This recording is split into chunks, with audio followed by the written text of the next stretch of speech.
Good morning. ठीक है, हम लोग आज पढ़ते क्या पढ़ रहे थे हम लोग? शब्द और वाक्य, शब्द और वाक्य, है ना। या इसको कहते हैं क्या हम लोग? इसको हम लोग ये भी कहते हैं क्या? शब्द विचार। क्या कहते हैं इसको? शब्द विचार भी कहते हैं इसको। हम लोग क्या कहते हैं? शब्द विचार भी कहते हैं। शब्द विचार दोनों एक ही है ना। शब्द विचार या वाक्य विचार, ये ठीक है। शब्द विचार या ये वाक्य विचार, ये दोनों एक ही होता है। अब देखिए हम लोग पढ़ रहे थे क्या? शब्द और वाक्य या शब्द विचार, ठीक है। अब देखिए इसमें क्या होता है, हम लोग जो पढ़ रहे थे क्या? उत्पत्ति के आधार पर, बोलते ना शब्द के 4 भेद में बांटा गया है। उत्पत्ति के आधार पर, रचना या बनावट के आधार पर, प्रयोग के आधार पर और अर्थ के आधार पर। हम इसका भेद बताया था, इसका परिभाषा का बता रहा हूँ मैं, ठीक है। अब हम लोग देखते हैं उत्पत्ति के आधार पर, है ना।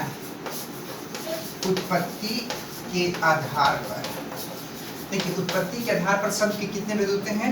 उत्पत्ति के आधार पर शब्द के 4 भेद होते हैं, ठीक है। पहला है तत्सम। पहला क्या इसका? तत्सम, है ना।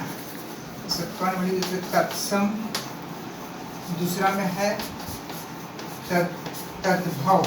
दूसरा में है तद्भव, ठीक है। और तीसरा में है देशज। और चौथा में है विदेशी या विदेशज, है ना। विदेशी, ठीक है। ये अब देखिए तत्सम, हम लोग तत्सम किसे कहते हैं? तत्सम, तत्सम, इसमें दो शब्द आता है। तत्, है ना। तत् जोड़ सम, तत् जोड़ सम, तत्सम, है ना। तत् जोड़ सम। अब देखिए तत्सम में हम लोग क्या करते हैं? तत् मतलब होता है उसके, और सम मतलब समान यानी बराबर, है ना। तत्सम, तत् मतलब उसके, तत् मतलब क्या हो गया? इसका हो गया उसके, है ना। अच्छा, और सम मतलब समान। सम मतलब क्या हो जाएगा? समान, समान, है ना। समान माने अब उसके समान, यानी किसके समान? किसके समान? संस्कृत के समान, है ना। संस्कृत के समान। इसीलिए क्या कहते हैं? देखिए तत्सम किसे कहते हैं, है ना। जैसे तत्सम किसे कहते हैं, ठीक है। देखिए संस्कृत के ऐसे शब्द जो उसी रूप में हिंदी में प्रयोग किए जाते हैं उसे क्या कहते हैं? तत्सम। संस्कृत के ऐसे शब्द जो उसी रूप में हिंदी में प्रयोग किए जाते हैं उसे क्या कहते हैं? उसे हम तत्सम कहते हैं। माने जैसे हिंदी के बहुत सारे जो शब्द हैं वो किससे हैं? वो संस्कृत से आए हैं, है ना। जिनका प्रयोग हम ज्यों का त्यों करते हैं उसी को क्या कहते हैं? तत्सम। उसे क्या कहते हैं? हम तत्सम कहते हैं। जैसे हम लोग बोलते हैं ना, जैसे कलिका, जैसे क्या हो जाएगा? कलिका, कलिका सर्प, कलिका सर्प, है ना। कलिका सर्प, मैं अगर इसको समझा रहा हूँ उसको लिखूंगा, ठीक है। जैसे कलिका सर्प, है ना, ये हो गया। फिर क्या हो जाएगा? कलिका सर्प, है ना। फिर अग्नि,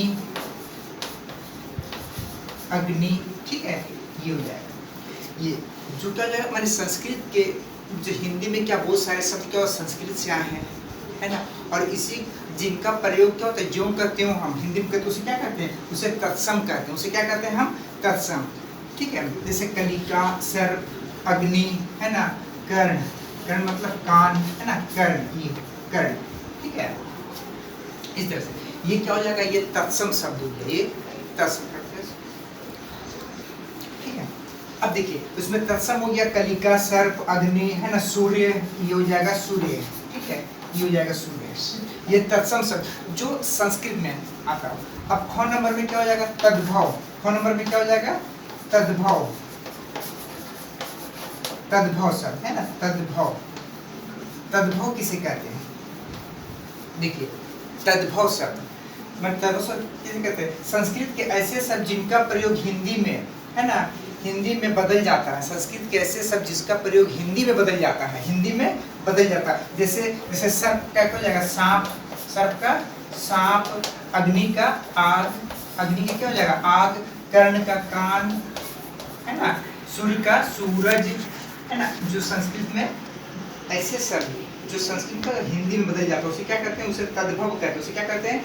तद्भव कहते हैं। याद रखिए सिंपल सा है, जो तत्सम का मतलब क्या है? जो सब संस्कृत का होता है ना, संस्कृत में जो आते हैं, है ना, उसका प्रयोग संस्कृत में होता है। लेकिन जो कहते हैं क्या होता है? उसके हिंदी में उसका प्रयोग करते हैं, उसे क्या कहते हैं? उसे तत्सम शब्द कहते हैं।